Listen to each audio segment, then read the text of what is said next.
Backhands it up, the Penguins were changing. They're able to come out relatively easy. Here's Keith Primo with it first. Primo cuts the inside, scores! There it is! Keith Primo! The much maligned center of the Philadelphia Flyers wins this game in the fifth overtime.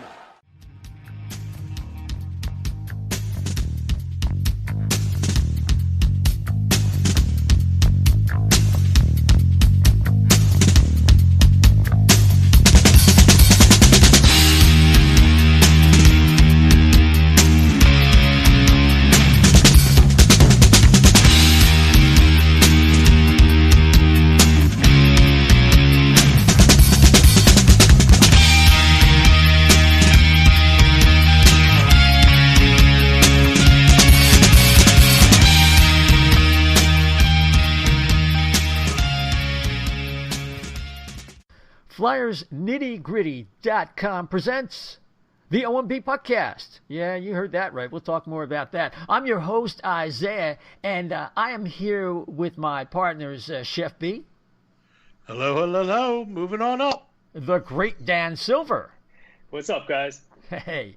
And our guest panelist today from FlyersNittyGritty.com, Yariv Wolok. Yariv, how you doing, man?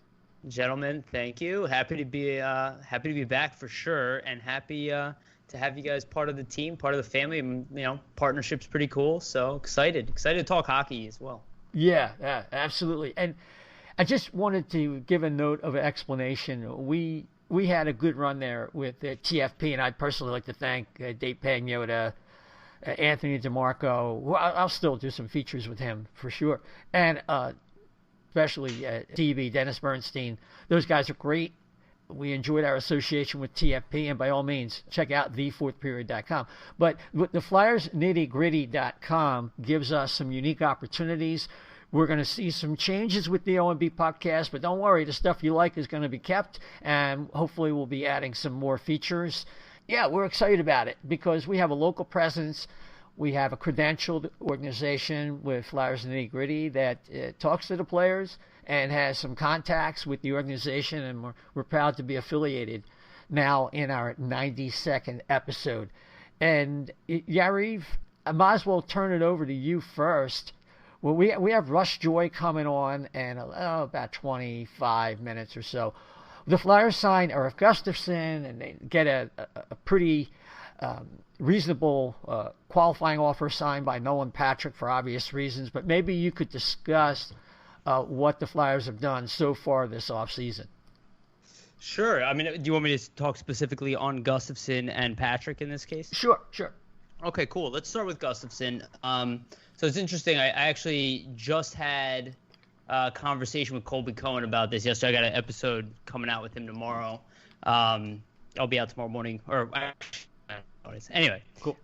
So talking about Gustafson, it's an interesting point, right? Because a lot of us think that he's kind of the same as Ghost. I mean, I even kind of make that assumption a little bit, but not so much that they play exactly the same, but it's obviously a very similar role. You're thinking the whole time, okay, an offensive defenseman, we have one. You weren't utilizing him. Now you go out and bring another one. Now, again, I'm not going to pretend like I know Gustafson's game as well as I know Ghost's game, but from what I do understand, he has different skill sets, or at least different things that he's optimal at, where like Ghost has the heavy shot, you know, known for like the spinoramas, plays really well across the half boards, where I think he should be a lot of times. And he's more, you know, he's got good hands, but he's not necessarily like a silky smooth type of guy. He's got kind of like a jagged, rough edge to his game, which I personally like. And Gustafson seems more of like a Mark Streit type of guy. You know, a little smoother, a little, you know, maybe a little bit better of a passer. Maybe not as big of a shot, but maybe, you know, just an accurate shot to get on net. So I like the pickup. I think the contract's really cheap, especially for a one-year deal. If it was multiple year, I think, you know, there'd be some questions. But overall, I think it's a good solution, and maybe an indication of maybe the Flyers plan on taking some liabilities with some of these younger, cheaper players because of the current, you know, cap situation. And maybe it's just that kind of year where they say, well, maybe it's the time we kind of force the issue. And then to add the Nolan Patrick thing, I think that's a great sign. I don't think it tells us enough, and nobody really knows. What it essentially is just an extension of his ELC, and it's just good to see that because it's really not more money in any sense. It's actually less money if you include inflation in there. So he's actually making less money now. But he doesn't really have much of a choice. From what I understand, even talking to Colby yesterday, there's really no discrepancies on what he can do there, that qualified offer is actually already preset by the CBA. So I was actually confused about that dollar amount, but it turns out that the dollar amount's actually preset, and there's not really much Nolan can do there to even negotiate because he didn't play. So just interesting scenario with that. But I think overall it's good news. And I think a team that was already really good, they're going to have to rely on getting better internally, which I think it's kind of go time for that a little bit. And I don't really blame Fletcher. Yeah, just some details with Nolan Patrick. He was a 10.2C type of RFA because of his injury situation, and his deal was $874,125. Yeah. So that's what you were looking at for him. Still not a bad haul for a young man. Dan, your comments. Yeah, I mean, we've talked a lot about Nolan Patrick on this show, and this is like, it's strange to say, but I'm just kind of sick of hearing about him. I want him to get on the ice and prove it on the ice, and it just, to me, this was obviously very predictable, as Yariv mentioned. And that this was the deal that he was going to have to sign. He didn't play last season, so he can't go to arbitration. He has no negotiating value, no leverage at all. So he was going to basically have to sign what they put in front of him, and now it's going to be up to him to come in and prove that he can stay on the ice. And some of the things that I've heard from people who are somewhat close to the organization, are that. I don't know, that a little bit of a disappointment about maybe how he handled when they were in the bubble, and that some guys on the team kind of put in some rehab and he was headed a different direction. So to me, I want to see what happens with it. I'm not penciling him in anywhere. I want to see him come back and play, and he's gonna have to prove it, and that's what this contract is. And, that's, I'm rooting for him, but I get a little bit turned off by, just all of the rah-rah stuff on Twitter about him. I don't think anyone really knows him all that well. And I want to see him get back on the ice and perform at a consistent level. Yeah, well, it's a prove-it deal, and I think the fans have the same attitude like you in a lot of ways, because Nolan is frustrating. You see the talent. We've seen the flashes. It's not like these dud draft picks where, God, I haven't seen anything. I don't even know why this guy got picked. No, we've seen the flashes. The talent. It's just something. It's sometimes you question how much he wants it. But even as I say that, you have to be careful because, as someone who has migraine headaches and has had them for as long as I have, I know things look a certain way. But how you feel, especially with spinal problems or things of this nature, it can really fool you. Chef, what do you have to say? What happened basically is what I predicted was going to happen. It was just going to be an extension of his ELC, and I'm fine with that. I was trying, like Dan said, I was sick and tired of hearing it on Twitter. He shouldn't get a raise because he didn't play, which is fine. And I don't think he should be upset about that either. I can't give you $2 million a year just because you sat on bench. And I'm not blasting somebody for having migraine issues. I'm just saying it needed to be a fair deal for both sides, and I think that's what it is. Look, I want him, like Dan said, I want him to play. I want him to I've tweeted out numerous times. I wanted him to stuff that contract down my throat and come back and score like 15, 20 goals and just make me eat my words. I want him to do that. I'm rooting for him. But I'm realistic, too, because at the back end of all of this, we forget this is a business that suffered a huge loss because of the pandemic. And because of that, the cap is figuring in a lot of things. So, if you want to get paid, show me you can play. That's all. Yeah. Yeah, one of the frustrating things about this whole period is I think the league made a mistake, Yariv, without allowing a so-called legal tampering period. And I think it's led to the kind of like thud that the free agent frenzy, which wasn't really much of a frenzy. I mean, last week's episode, we correctly predicted, as anybody would have, that Pietrangelo was going to Vegas. We'd heard a rumor that Nate Schmidt was going to Florida. He ended up in Vancouver. And Dadonov goes to Ottawa. I would have liked to have seen him in orange and black, but nonetheless. Yeah. So Mike Hoffman is one of the few free agents left, and I think it's kind of frustrating. It's like a constipated offseason, if I could use that expression. Yeah, I mean, listen, I do think there would have been some benefit there, especially considering the circumstances this year and just how crazy everybody's schedule is and how much more difficult it is to do stuff, certain things from their standpoint as well.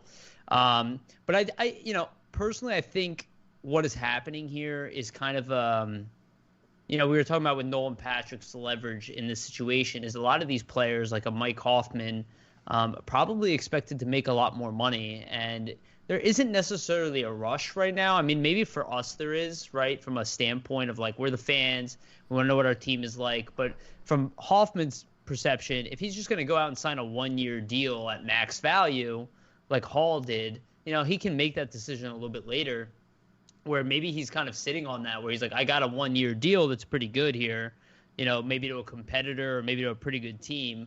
I'm just throwing out like somebody like the Oilers, right? You put somebody like Hoffman, left wing with McDavid, he can blow up his numbers, similar to what Hall did. And I think there's a little bit of that waiting game from the players to try to get more money, but I think it actually comes down to the fact that the GMs kind of own the situation, and that there just isn't that much money to go around, unfortunately. And while the players are maybe playing hardball in a lot of ways, we're seeing that they're kind of losing a lot of these battles. Like a lot of the contracts that are coming in, they're not really as intimidating as some of the contracts we've seen in the past. They're definitely more moderate, and I think it's a representation of what the GMs are trying to do, which is probably save every dollar at this point. A lot of them, I mean, the Flyers are fine financially, but there's still a salary cap, right? There's still a league. There's still a budget. I think the Flyers financially, they're trying to take advantage of other teams maybe not being able to afford players that they can kind of sit and wait on the market and see, can you get Hoffman at $4 million for 1 year because the season's right around the corner. So I think it's just kind of like a weird year. And I think it would have helped, to your point, to maybe have some of these conversations ahead of time. But I think it's just going to be weird, and it'll probably be weird until they announce maybe a date, like maybe an official start date. Maybe that's where we'll see some of these deals close up, maybe coming in pretty low and pretty short term. Well, we've seen a couple of those with Taylor Hall 1 year.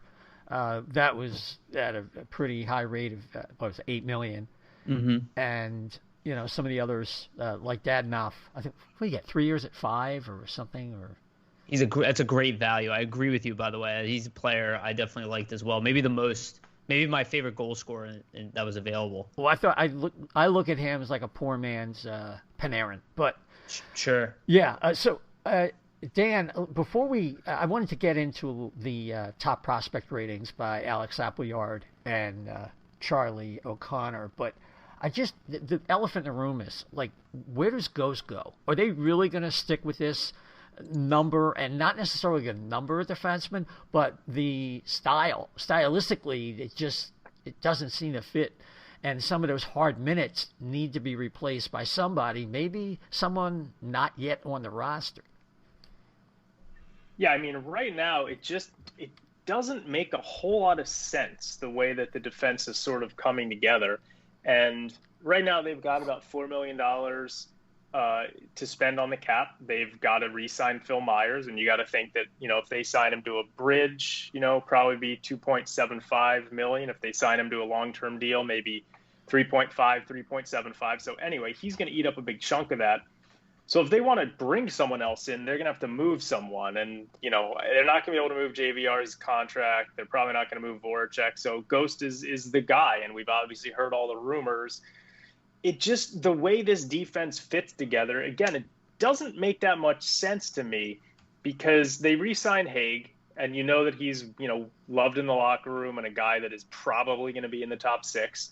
And then when Niskanen, when that was announced that he was retiring, obviously the team knew about it before the announcement, but right after the announcement, then they announced that Justin Braun was re-signed to a 2-year deal, which makes you think that, that would be the third pairing again. But then they signed Gustafson, who, again, is somewhat different than Ghost, but is a, somewhat deficient in the defensive zone. And you just have to think that they're trying to move Shane Gostisbehere. And maybe, I don't know what the market is for him. You've seen some rumors that teams are actually interested. And I have to think, though, that if a good offer had come up by now, they would have taken it. The problem is there's just not that many guys are going to fill a top 4 role. I will be shocked if they find someone better than Phil Myers to play alongside Ivan Provorov, unless they are able to trade for a Dumba or something. Yeah. And I don't even know if he's better than Myers. But yeah, I mean, the puzzle pieces don't fit together right now on that defense core. And I think that they are trying to move Ghost. Whether or not they'll be able to is another question. Yeah, and even Bill Meltzer on their broadcasters roundtable talked about Matt Dumba. So whether he does so advisedly or whether he's just purely speculating, I don't know. That's probably what it is. But that, to me, is about the only guy who's been rumored to be somewhat available, who could kind of make sense and would give them a defense that kind of gives them a similar alignment and a player that they could move forward with. I mean, Chef, when you think about it, I don't know what it would take to get Dumba. I mean, would they trade Sanheim for Dumba? I don't know if I would do that. I mean, of course, all this stuff's going to play into like what's going to happen at the end of the season now. You got a expansion draft coming up. You're going to have probably another flat cap.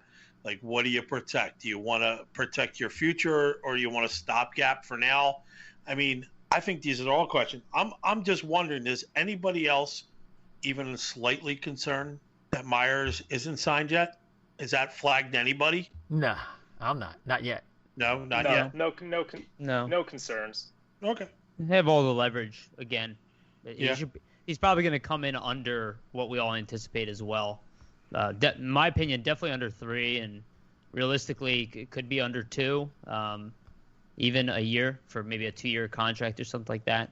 Just with he's high talent, but the resume is not where Sanheim's is. His usage isn't where Sanheim. Now, potentially, yes. And I'm not necessarily saying he's worse defenseman than Sanheim, but he's a year younger. He achieved less at the same time. So his argument, again, the situation with the economy and cap, it'd just be I just think he's going to get less than he probably deserves on a normal year.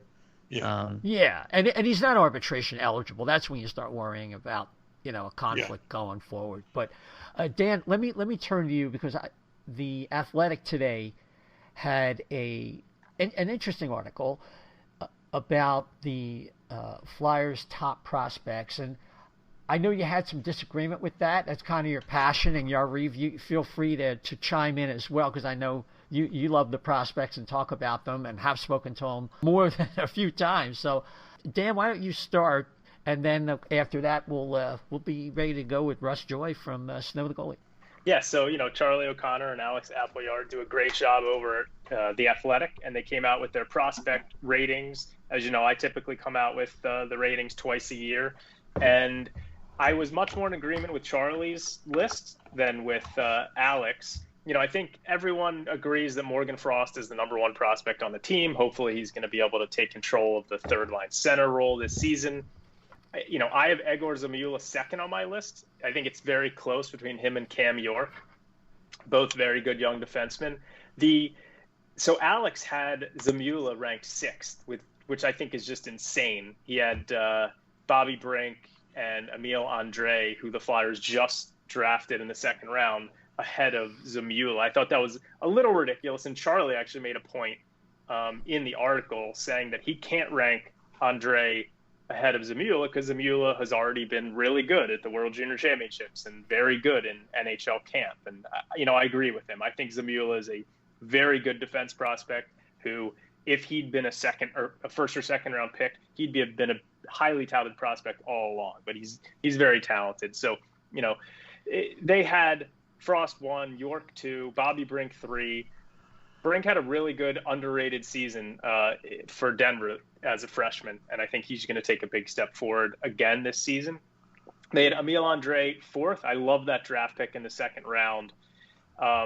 Tyson Forrester 5th. It's interesting. You think about that they took Andre in the second round and Forrester in the first, but I do agree that Emil Andre may actually be a slightly better prospect.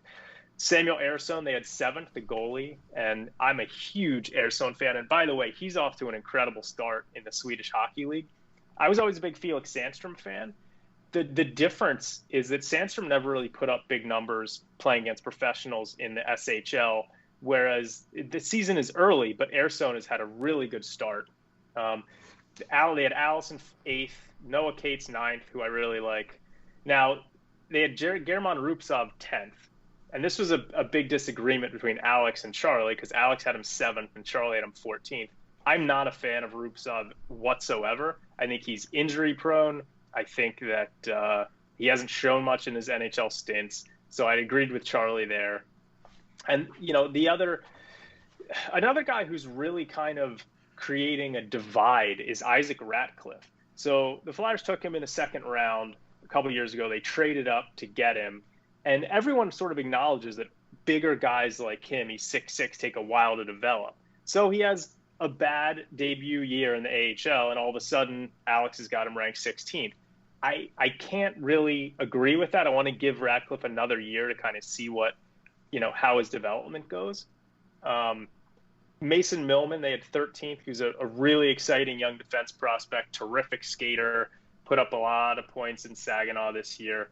And then the last one that kind of Alex has higher than both me and Charlie is David Kasha, who I think Alex wants to be his agent. He's a huge David Kasha fan, obviously the brother of Andre Kasha, but I don't see him becoming an impact NHL player.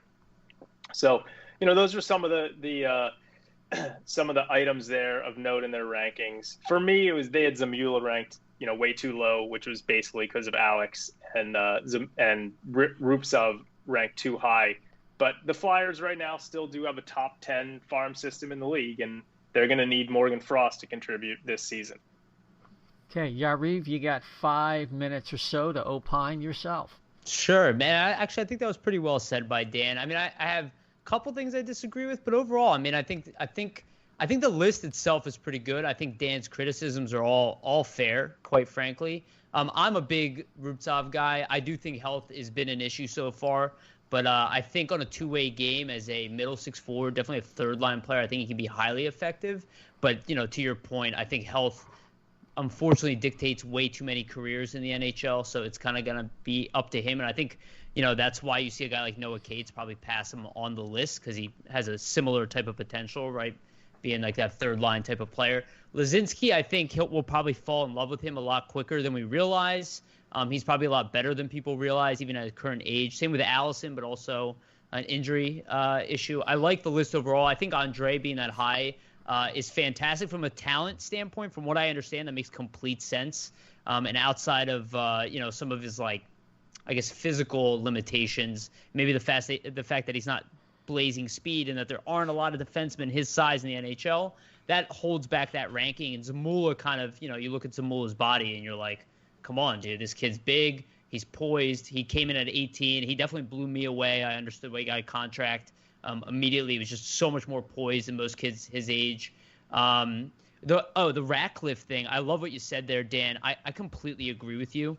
I think people had this expectation, and no knock on Anthony Sanfilippo, but I do remember them talking on Snow the Goalie a couple of years ago saying, the organization was higher on Ratcliffe than they are Frost and all that. I just think Ratcliffe is always going to be a long-term project. They knew that going into it, and I think we should expect him to probably get considerably better every year as he grows into that role. Maybe he won't be a 40-goal scorer or whatever, but I do think he's for sure going to be an effective NHL player with the skating, the size, the hands, the whole thing. And then I guess my last thing is, I on rationality, like seeing the Frost, York, Brink, that makes sense to me. Like, I don't disagree with that. The Ersan in the top 10, I don't disagree with that. Obviously, Fedotov maybe should get some love on there. Ustamenko obviously has played really well. These lists are always tough, but the one thing I look at here is, for me, and I think I might be a little alone here, I think Cam York is kind of surpassing everybody on the list for me. At this point, he's kind of my number one prospect for the Flyers. My anticipation, he's probably going to be a lot better than we think, because he seems like the type of player, just given his age group, the fact he was so young playing for that U.S. development program, I expect that his jump might be very noticeable, just because 6 months at that age, being an underager, outside of, Jack Hughes being the only one to do that on the team, and the fact that he's a defenseman, his numbers have been fantastic. I just think we're going to get really excited about him, and I don't think anybody's talking about him making the team next year.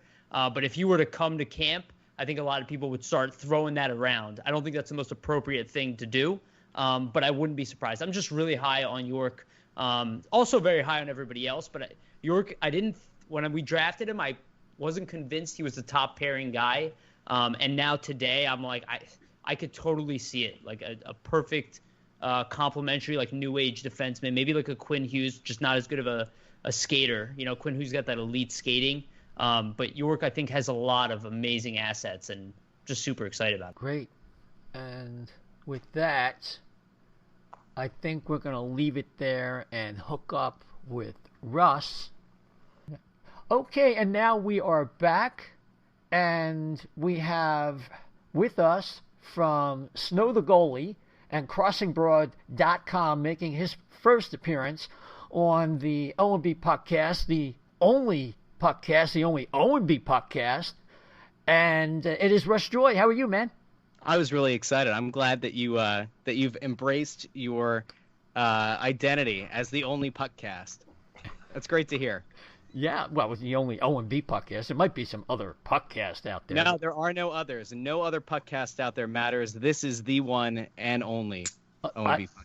That's terrific. Well, you are on with Isaiah, briefly with Dan Silver, Yariv Wolok from FlyersNittyGritty.com, and our regular Chef B. So, Russ, we're so glad to have you on, and I guess we're in what I referred to earlier as kind of like a constipated offseason, where the Flyers have made a couple moves. They're kind of betwixt and between, and we're not really sure where they're headed as an organization based on what they wanted to do at the beginning of last season, what they did in the bubble, and where they're at now.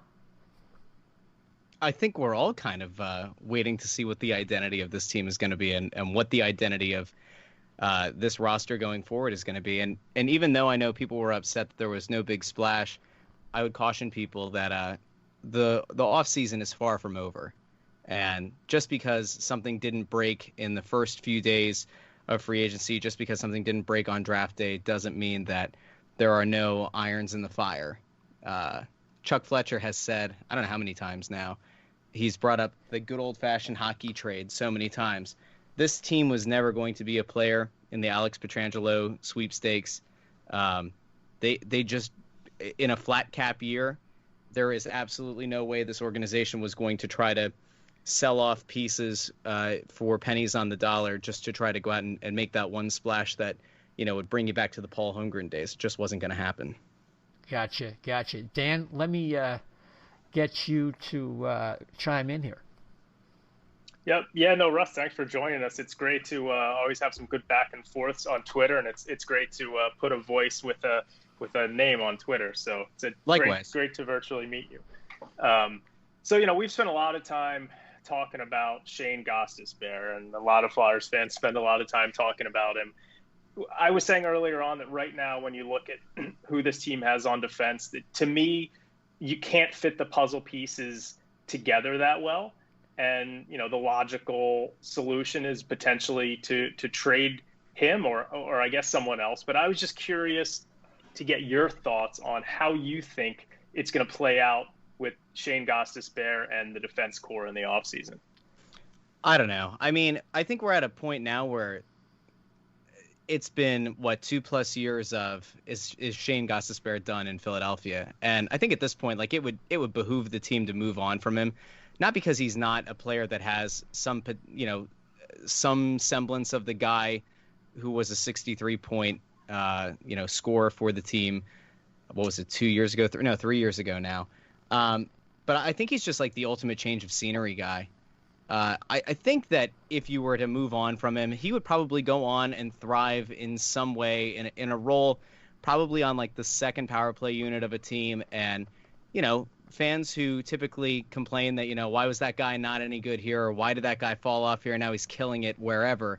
I mean, those people are going to be out in full force when it happens. And that's honestly what I would expect to happen. I don't think that Shane Gostisbehere is done in the NHL.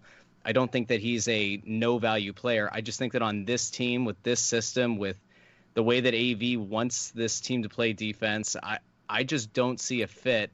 And the addition of Gustafson is something that, like, conceptually, if you line these two guys up next to each other and said you've got a defenseman coming off of 2 or 3 years ago a 60-plus point season who can be a force on the power play if he's confident and can put the puck in the back of the net, they're the same guy. I mean, they're very similar. They're not the exact same player, but they're similar enough where it's a redundant thing on this team. And I know that there are some people who are in the, we cannot under any circumstances move on from Shane Gostisbehere camp, but I find it incredibly hard to believe that Alain Vigneault would advocate on behalf of, or that Chuck Fletcher would mandate any kind of lineup that would feature both Gustafson and Gostisbehere in it. So if that's the case, unless you're going to roll 7 defensemen to start the season, you're probably going to have Gostisbehere and Haig rotating in as 6 and 7 again. And do you want to do that? And if you think the asset is already depreciated in value, how on earth do you, consider going into a season where Ghost is, your 6 or 7 again? It's just not there. Yeah, I mean, I think our thought is that they're gonna try and move him, and I guess we'll see what happens. What my other question for you would be, who do you think is going to play the most games at third line center for this team next season? Is this a Nolan Patrick trick question? Is that? It's not. It's you. That could be your answer. I'm interested in your opinion as who, gun to your head right now. Who do you think will play the most games at third line center next season? Morgan Frost. I'm just kidding. I don't know. It really is hard because I think depending on what they end up doing here, from what I have gathered, the Patrick Laine thing is not dead yet. I think that those wagons are going to circle back around before the start of the season. If you can go out and get a dynamic, 40-ish goal-scoring wing, I don't know if it'll happen. I guess it wouldn't be enough where we would say enough third-line minutes, whatever you want to qualify that as. But I wouldn't be surprised to see them try, if assuming that Nolan Patrick is not healthy, cannot recover, or isn't available until mid-season or whatever. I wouldn't be surprised to see them go with, some combination of Hayes and Giroux flip-flopping between the 2 and 3C. I wouldn't be surprised by that at all.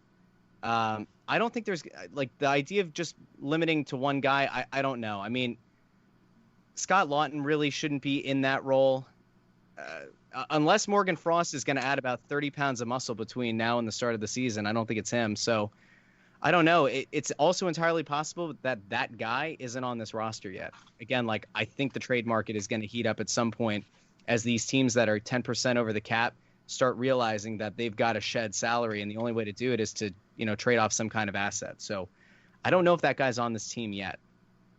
Yeah, I mean, it's interesting. You look at the construction of this team, and they are so deep at wing that, if I look at my projected lines right now, you'd have on the left Giroux, Lindblom, JVR, and let's say Lawton is the fourth line left winger, and Voracek, Konechny, Farabee, Albiq Bell on the right. You've got then that leaves Raffle out. I mean, it does. Even if they don't add a winger, and I'm assuming if they trade for Laine, they're probably going to have to move someone off the roster who I might have just mentioned. But, having Giroux at 3C, getting some sheltered minutes might not be the worst thing in the world.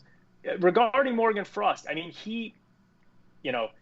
I think he actually has bulked up a decent amount just from seeing him last year, and he's had a lot of time off now. So I know you said just kidding when you mentioned it at first, but Why do you feel, the need to kind of add the just joking in their thing? Because to me, he wasn't even that bad last season. I mean, he was scoring points at a 0.4 points a game clip, and he showed some creativity.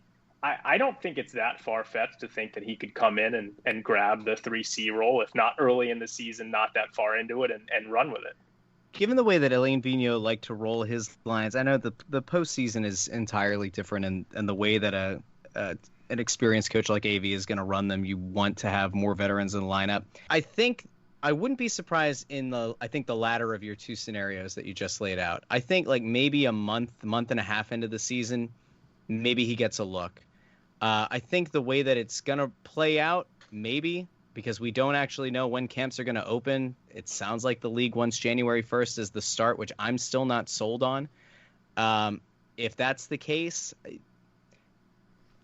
I don't see it until you're able to get him in some kind of a competitive environment. And like maybe when they come back together for camp, maybe he continues to bulk up and AV looks at him and says, like, it's worth rolling the dice on this kid. I mean, Joel Farabee wasn't exactly ginormous when he got his break. I just think that if this team is going to be successful and put Frost in a position to be successful, it's going to have to be in at least the 3C role. Like, I know at the end of the regular season, people wanted to see him play the 4C, which is just not a role that would be advantageous for him.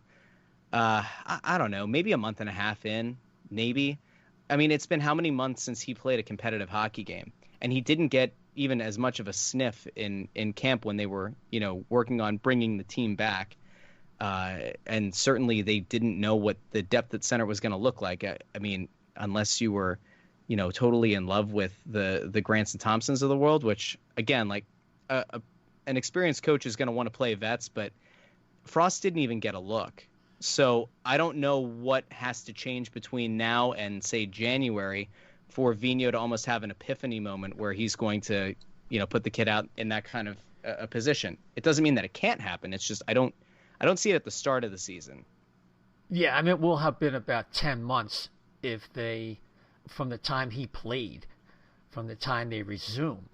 So, and I would imagine the rationale that they talk about is that they want to develop him as a center.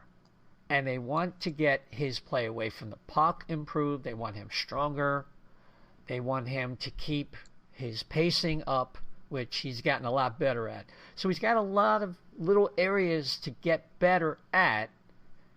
And why not take that to its full completion, or at least further down the runway, before exposing him to the NHL? Because he's a very highly prized prospect, and he's worth a lot more at center than just kind of pawning him off and letting him become a winger, if center is a possibility, particularly given the situation with Nolan Patrick. So there was a time, I think it was about 2 months into last season. I might get my dates confused here. The team wanted to give him a look, and they had an eye on him when he was on the point streak in the A. And then it looked like they were getting close, and if I remember correctly, there was an injury, and then as he came back, he wasn't as dominant, I guess, as you would want to see. I think they're afraid of rushing him, because I think they saw what happened when they rushed Nolan Patrick. And from a vision perspective, like, I think the ceiling for these guys, Morgan Frost has a higher ceiling in terms of his playmaking ability. I think it's a higher probability that you'll see him making an impact at the NHL level over the next, 3 years than Nolan Patrick, because I'm still not entirely sure that he's going to be healthy and or available. And so I think that they are valuing Morgan Frost at a higher level than arguably any prospect they've got in their system, and they don't want to rush him. And if that means that Claude Giroux ends up playing, like I said, some 2C or 3C minutes as a way to try to maintain a competitive advantage at the NHL level, while also kind of sheltering a kid that they just don't want to rush, like, I think that's what they're going to do. He would really have to blow the doors off of whoever he's playing against for the organization, I think, to give him a look, super early into the year. Gotcha. Go ahead. I'm sorry. Yeah. Can I add something to that? And I don't disagree with a lot of it, right? But I think with the thing, I think we even heard Fletcher say recently about Frost that, they talked about options for third line center, and he clearly did not bring up Frost, and I think he made a point of that, where I don't think that they're sold on him being a third-line center for the start of the year at all. I think if anybody has a chance of that outside of Patrick, one of the kids, I think it's Lisinski. I brought him up earlier. That might be a guy that they could be penciling in their mind and let him and maybe somebody like Rubtsov, and in their mind maybe just throw a bunch of other kids who are more two-way at the problem. And then we could see somebody like Nolan Patrick maybe play on the wing if they want to try to bring him in slower. But if he is healthy, I mean, and he signed this contract, they plan on playing him. And if he's at training camp, I would definitely say he's going to start third-line center. But I think, in fairness to everybody else's predictions, it's right. None of us really know. And, I don't blame for people for saying, I'll wait and see. Let me see him actually play before I pencil him into the lineup. Well, I think you're right, too, by the way, about Lisinski being a more likely option at that spot. But you're right. He's not a guy that Fletcher has singled out. I think you'd have to go back. It might have been June was the last time that I remember Fletcher mentioning Frost by name. And I think that was more of a looking ahead to the following year because it was still no guarantee that the league was going to be coming back for this season. So, yeah, I think, and by the way, like Lisinski's not exactly going to be the flashiest name or the guy that's going to get, fans, get butts in seats, however many are actually allowed in Wells Fargo Center next year. But yeah, he's a more realistic option. You're spot on. Just a few quick things on that. I will be absolutely stunned if I love Tanner Lisinski's game, by the way, but I will be stunned if he starts the season as third line center. I think he's the perfect kind of guy who could be your 4C, but I wouldn't say 3C. My take, and this could be wrong, on Chuck Fletcher not mentioning Morgan Frost as a 3C option was that it was purely a motivational tactic, was my thought. And I because he knows that the guys are listening to that. And like we said, a lot of things can happen in the next 2 months. So that was just my take there of why he didn't mention him. I respect what you're saying. I don't necessarily know if it was that.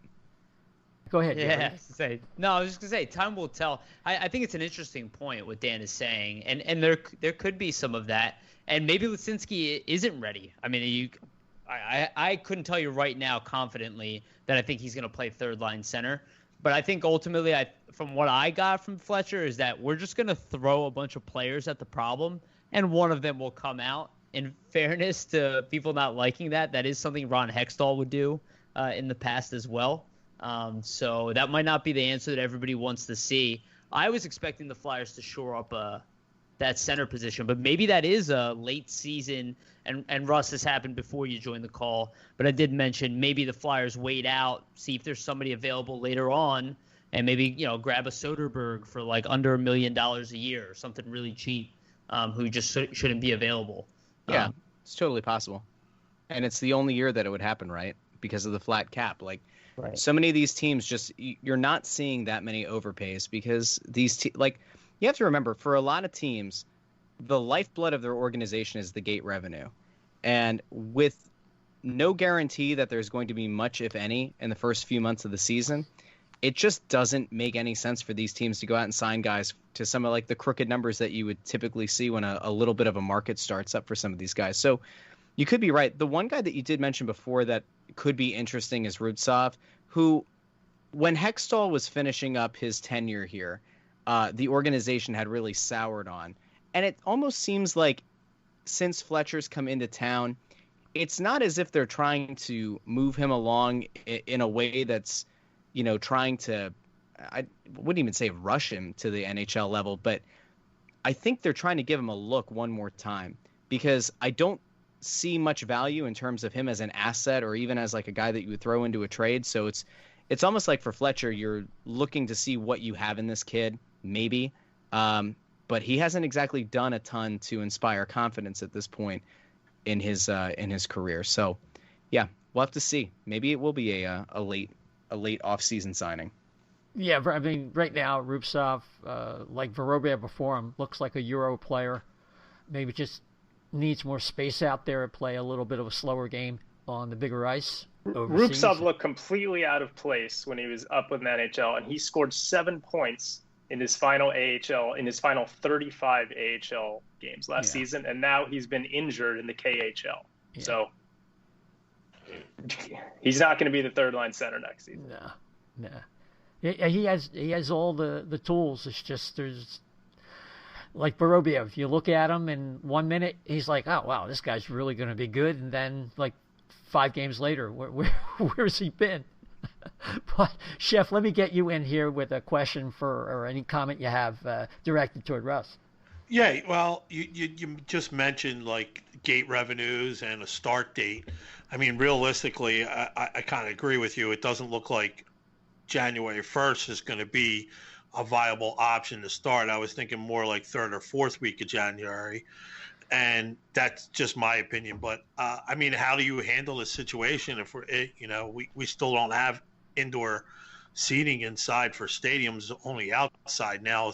Well, around here anyway. I'm sure there's other places like Florida and whatever else has opened up. But my question would be now, like, do you follow the same parameters that got you so successful in this postseason run, with possibly more than one, 2 bubbles? Maybe you have 6 bubbles or something. Is any of this going to be realistic to have any kind of gate, even if it's, we're still in a lockdown?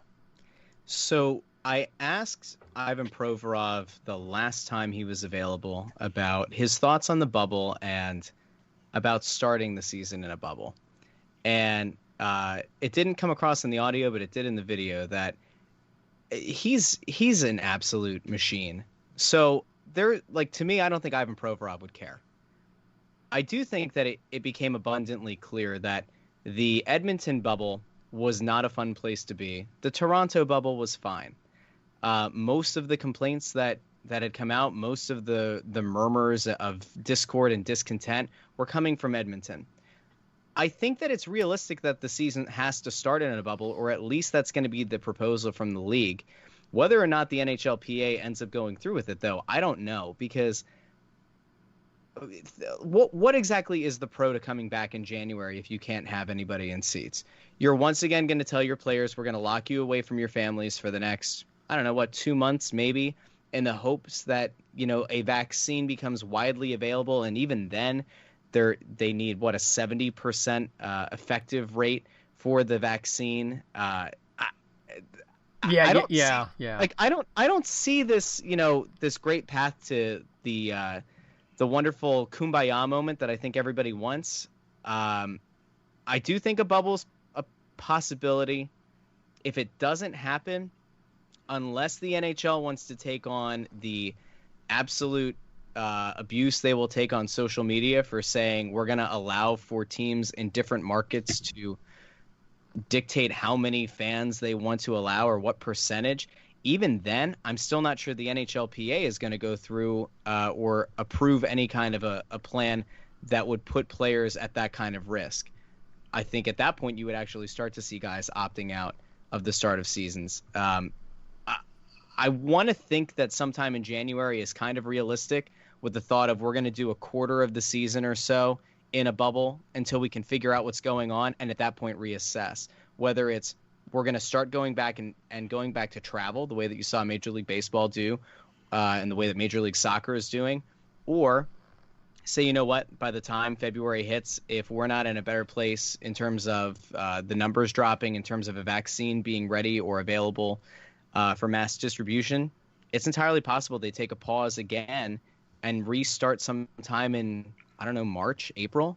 And at that point, I mean, you've really put yourself behind the 8 ball to start up a season and then take, possibly another month off. I don't know how that benefits the league or the players at all, or the fans for that matter. Yeah, absolutely. Yeah, realistically, though, I mean, if you think about the vast amount of teams and to limit travel, I mean, it would have to be at least 4 to 6 bubbles, correct? I mean, just realistically speaking, with every team playing. I mean, we could play the fun game of you try to create a Canadian-only bubble. You try to do a West, a Midwest, and an Eastern Conference bubble, and you limit it to 4. which also isn't perfect, and it would also mean that you're realigning the conferences potentially for a season. I don't know if that would work. 6 bubbles sounds great, but maintaining the integrity of 1 is hard enough. Maintaining the integrity of 2, even though the NHL executed it to perfection, is an entirely different thing. 6, I don't know how you would make that work. I really don't, unless the idea were going to be that you're going to allow for families, you're going to allow for spouses, and for kids to be in the bubble as well. But that almost sounds dystopian to me. Yeah. So I don't think there's a good answer for what we all kind of want to see happen, which is hockey to come back and be part of our lives consistently from January through, June or July, whatever an 82 game season ends up being. I just don't know if at this point there is anything that the league can do that would, work out for them and for their fans and for their teams. Yeah, and not to burst anybody's bubble, but Dan had to. Sorry about that. Dan had to leave for the night, but we expected that. Russ, I wanted to turn the conversation back towards kind of like a macro view of the Flyers, and it kind of goes back to my first question, but maybe in a little more detail, because I think with our last show, we expressed a little frustration. We have nobody knew there was going to be the first pandemic in 100 years, of course. But it does beg the question, like, what is the timeline? Like, and how does that shift with regard to the contracts of what I call the big boy pants crew that AV kept prodding during the playoffs, and the expansion concern, and when are these kids going to take a big enough bite of the apple where we can kind of really shift into, I guess, what might be called the Sean Couturier era of Flyers hockey? There's so much to unpack. Yes. What does it mean for the big boy pants crew? I don't know. It doesn't change all that much because these guys, I mean, if you look at their production relative to their salary, relative to their position and players that are making similar money, James Van Riemsdyk doesn't get that job done.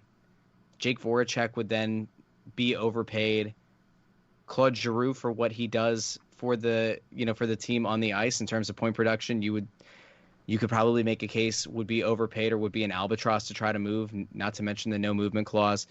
I think at some point, when it comes to the expansion draft, I think everybody's kind of hoped, prayed for some kind of backdoor deal that's please take James Van Riemsdyk's contract. I don't know. If you're Seattle, I know you have to get to the salary floor, but I don't know why you would on that deal. And because we're in a flat cap year, and there's a possibility that because of the lack of revenue being generated, and the NHL's TV deal will be coming up, isn't it at the end of the 2021 season? So the money, the money that I think a lot of people had projected for the league to get and for the salary cap to rise, I don't know if it's going to be there, right? Because the biggest camp that could theoretically get involved is Disney. There was the rumor, was it Jim Cramer a few days ago said that Disney might look to move on from their ESPN property because of the losses that it's taking across the board. I don't know if there's that massive revenue, that TV revenue deal, sitting out there waiting. So if you're the Flyers, you might have to accept the reality that Jake Voracek, Claude Giroux, and James Van Riemsdyk are going to play out the entirety of their deals on your team. And if that's the case, you better hope, you better pray, you better do a dance to the shaman or something that these young guys are going to step up to the plate, and you're going to be able to take some of your big boy pants guys and play them in lesser roles in a way that, hopefully saves their legs for the postseason. Sorry, this got really negative really fast, didn't it? Yeah, it kind of, I hear the brakes screeching into the glass, but go ahead. It's just, I don't know if you're a fan, there are certainly things that you can look at that you can feel solid about going into next year. There were young players that took a step forward. You have to imagine and believe that Travis Sanheim and Phil Myers are going to shake off the whatever ghosts or demons were dancing in their heads during the Islanders series. I think that's going to end up being an aberration. So you at least have two young, solid defensemen there. You, of course, have Ivan Provorov. I still think the team is going to have to go out and get a steady veteran to play with him. I don't like the idea of Ivan Provorov and Phil Myers playing together on the first night of the season. I do not know if that's going to be the most beneficial. So I still think you need a vet there, which means you're going to have to move one of your other defensemen, probably Shane Gostisbehere, who has a $4.5 million cap hit, doesn't exactly have a ton of great game film over the last year and a half to show. You're going to have to try to make that pitch to a team that either needs to get to the floor or a team that thinks that he might be the missing piece to get them into the postseason. But the teams that are typically on the bubble are the teams that need the gate revenue. There's no gate revenue to be had. You see the problem, right? Like, This is just this negative cycle. Like, a lot of these things coming up for the Flyers couldn't have happened at a worse time. The only hope they have, I think, to massively improve their team, at least for this year, goes back to what Fletcher said, I think 2 weeks ago, where, you know, he mentioned those teams that are 10% over the cap and that there are teams that are going to have to get back under the cap. And then I think the inverse, the teams that are going to have to get to the salary floor. But, you know, that was Can I interrupt for a second there, Russ? Why would we want to massively improve the team, though? I mean, we finished in first place in the East. We were the hottest team going into the playoffs. That's where I kind of have a problem with some of it, because I'm like, why are we even considering this stuff? And I don't know why we would consider moving these players after a successful season. It would seem like a really strange move. It would seem more like what Arizona is doing, because they financially literally can't keep the players. So I don't know. I mean, I understand why people get nervous, but I really don't see any cap issues with the Flyers currently. And I see maybe there could be an instance where one of the young players wants more money, or maybe we lose somebody good in expansion. But like, I don't know. I see the issue with the JVR contract. That one we can't move.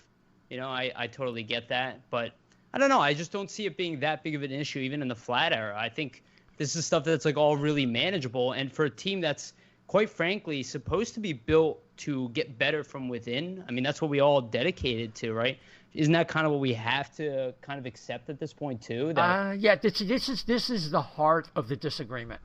When you have three guys that are underperforming with contracts that are $7 million and above, and you're not sure if these young kids can make up the gap.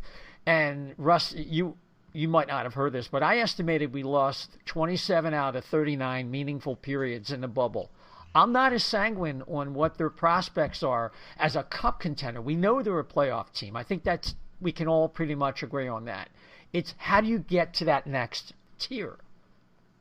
Yeah, I mean, with all due respect, the first place finish was a fake first place. We saw that by virtue of the other teams that were playing in the round robin instead of the knockout stage. And I was just as happy as anybody else that they got to say that, you know, at the end of the day, they got first place in the conference, but it didn't really mean as much, did it?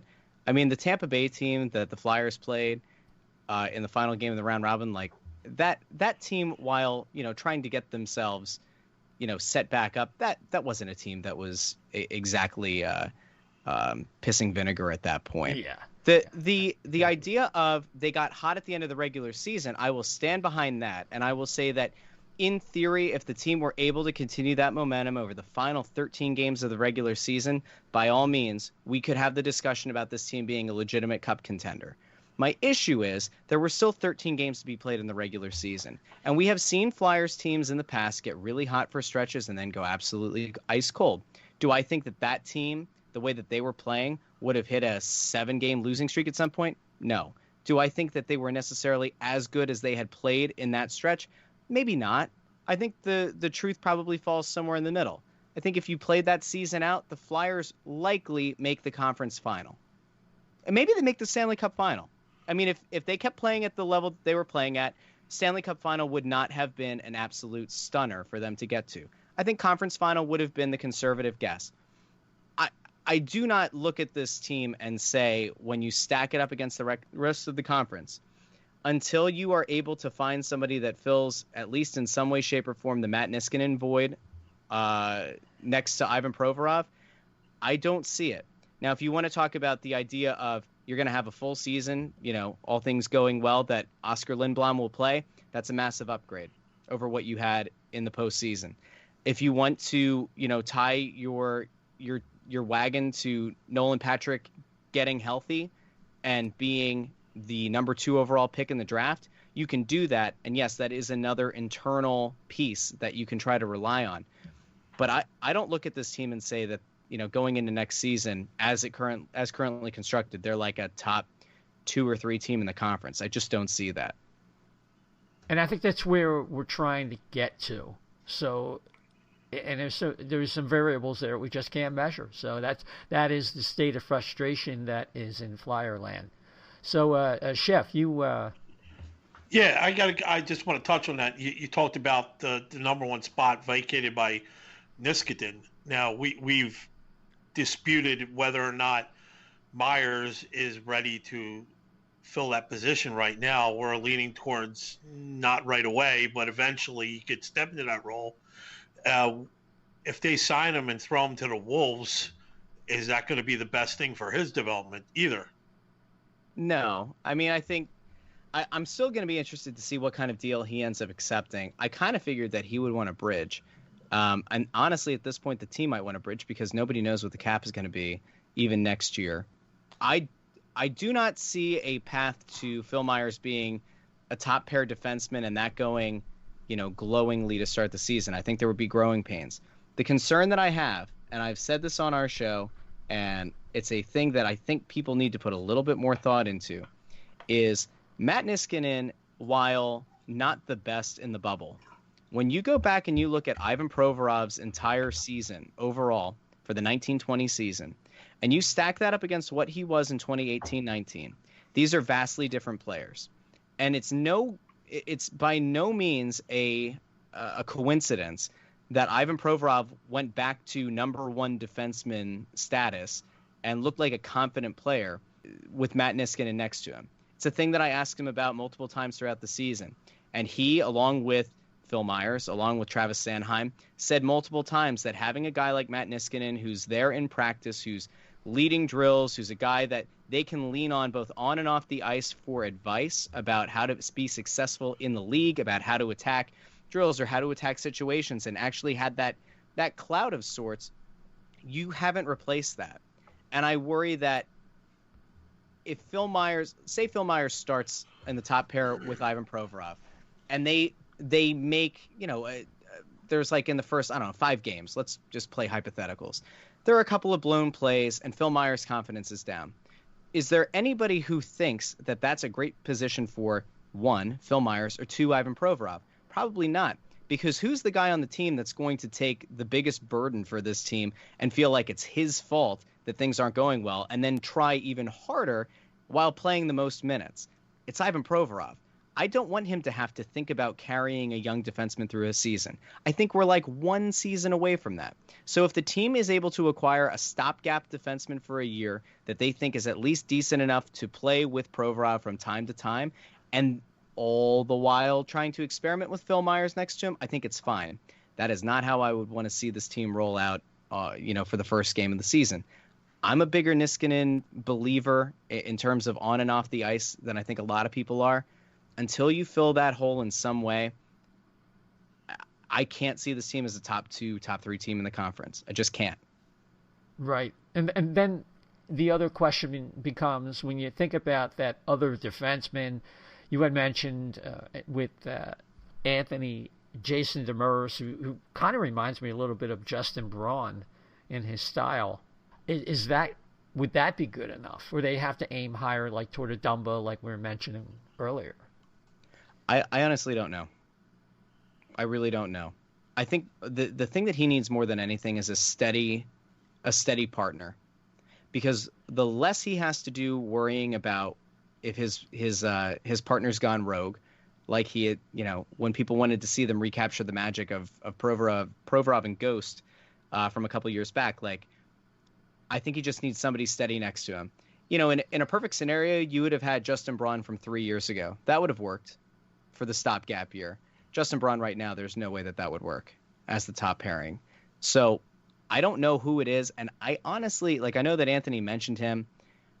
I still think that at some point a trade is going to go down. I still expect, like I said, I expect that Line deal to be bantered about at least one or two more times before the season. And if that move goes down and there's an ancillary move made, like where you see a Shane Gostisbehere moved, there might be that veteran defenseman that's on a 1 or 2 year remaining on his deal kind of availability out there. And that's what Chuck Fletcher ends up going for. That also is assuming that the team agrees with me that they need to fill that hole next to Ivan Provorov. And quite frankly, they might not. I think you can't replace those hard minutes with what they currently have on the roster, even given the assumption that Sanheim or Myers could absorb some more of that. I just don't see it. So I'm in agreement. It's one of the biggest issues I have with the team going forward. It's hard to make progress, even if you have the so-called internal growth, which I do believe in, but without replacing that. That was kind of like, it was like the backbone of the club. That first pair with Carter Hart getting better, finally found the sea legs late into the year, established himself, and it's good. They finally solved the problem after 30 years, and I've been there all 30 years of the problem. In fact, I've been there 50 years. So it's definitely a good thing to have going for you. And not having that there, no matter how much stability you have up front, it's going to be a problem. So... Well, and like you mentioned, Carter Hart's probably the most important part of that, right? Right. And if he is playing and doesn't feel like even his top pair is somebody that he can rely on throughout the course of a season, what do you think that's going to do to his development? Well, that's something to think about, no question. But so, Russ, yeah, I don't know what else we can settle tonight. Look, the Flyers are in much better position than a lot of teams in the division and in the conference. I mean, they should be a playoff team. We're going to see a lot of new goaltenders in the Metro this year, depending on how they, like we were talking about earlier, who knows how they're going to divvy up the divisions according to bubbles, or who knows what's going to happen. So there's a lot to look forward to with the team, but there's also a lot of mystery, and we're waiting for that next move. Yariv, any final comments before we wrap up? No, it's just nice finally getting to talk to you, Russ. Appreciate you coming on, and thanks for having me on. And excited about our partnership. Thanks for coming on to talk hockey. It's it's interesting to see. We all have clearly, I don't want to say completely different, but it's like we're all so speculative right now. This has been such a weird year that everybody's just kind of throwing out what we think or could happen. And after the ending, I feel like that Niskanen walk away from the game kind of rattled everybody's perception of what was happening into this season. And it's made it a little more fun, a little more nerve-wracking, but at least interesting. Well, in fairness to that point, I do think that is maybe one of the things that's going to weigh on the minds of the NHLPA again, when that bubble discussion comes up. Because Matt Niskanen was not the only guy who was ready to walk away from the game before or during or after the bubble. That was a thing that came out across the league, especially players with little kids. That was a real concern. And if you take a guy who is resolute in playing the game and playing the game the right way, and the bubble got to Niskanen that bad, you have to imagine that there are going to be a number of players who might also walk away from the game. If the league says, the first 2 months of the season's in a bubble, don't be surprised. So I don't mean to sound as negative. And by the way, congratulations on the partnership, guys. That is fantastic. Oh, thank you. Thanks, man. Thanks. I do think that, it's kind of hard right now to evaluate where this team stands relative to the rest of the league, because so many moves are still, I think, out there to be made. So I think things are going to be okay. Right. Absolutely.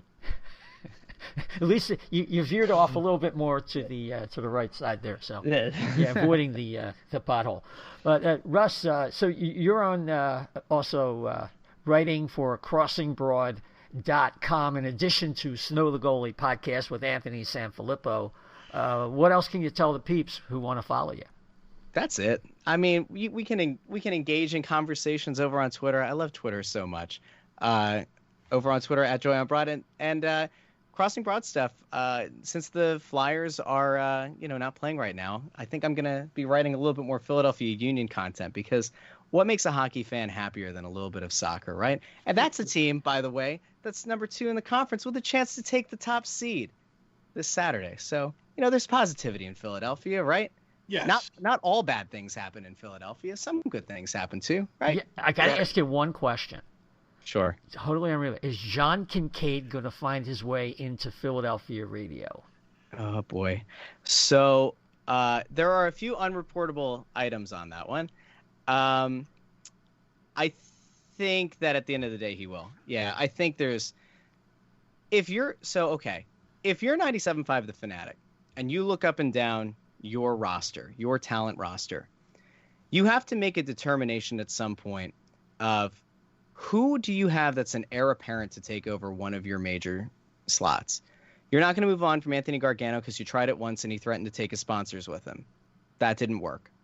You've got Mike Missinelli, who's an absolute polarizing force. He certainly gets listens. They've got the deal with NBC Sports Philly. Do you make the gutsy move to move on from that? Potentially, chopping the head off of the cash cow? I don't know if you can. I don't know how you move on from that. So where does Kincaid go? Does he go to the morning? Does he take over Farzetta's role on the morning show that has not been competitive with Angelo Cataldi? I don't know. I mean, doesn't that kind of run him into a bad scenario? And by the way, those two have good rapport. You're pretty much taking somebody that has good rapport with Angelo Cataldi and tried to run them against. You've seen how it's worked with Farzetta. I don't know if Kincaid's the guy to get it done. All that said, I think 97.5 kind of has to find somebody, because I think some of their better younger talent is still a bit of a ways away. And there are people on the station who work on other shifts who don't exactly inspire the most confidence in terms of being able to draw ratings. So, I mean, if you're 97.5, I don't know how you don't try to get the deal done. Hashtag do the deal. I don't know. I guess it all depends on which station you'd rather support, right? Yeah, well, Missinelli, I think, is kind of played out, but that's just one man's opinion. But well, I mean, we initially, I tweeted out that I thought that he got hacked when he did the thing about Ben Simmons. But what I do know is that his contract is up soon. And John Kincaid tweeting out a picture from Philadelphia was, that was the same day that Mike Missinelli changed his Twitter handle. It makes you think. Yeah, definitely.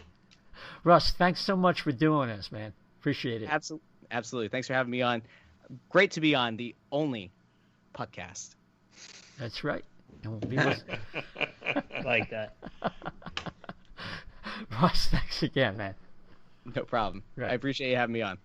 Well, gents, that brings us to the end of the show. Yariv, why don't you give some contact information before we turn things over to Chef? Sure, thanks, man. And anybody can follow me at YWOLOK, Wolok. You can follow me on Twitter, Instagram, all of them. It's all the same thing. I try to keep it consistent. But yeah, look out for our sites. Find our YouTube page, Flyers Nitty Gritty. Do a weekly podcast as well, and we're gonna have the guys on there in the upcoming future as well. I'm gonna ask them, and more content to come. I got an episode with Colby Cohen coming out pretty soon. That'll be the most recent one. Definitely check it out. It was a good kind of business focused conversation. I think people will like it.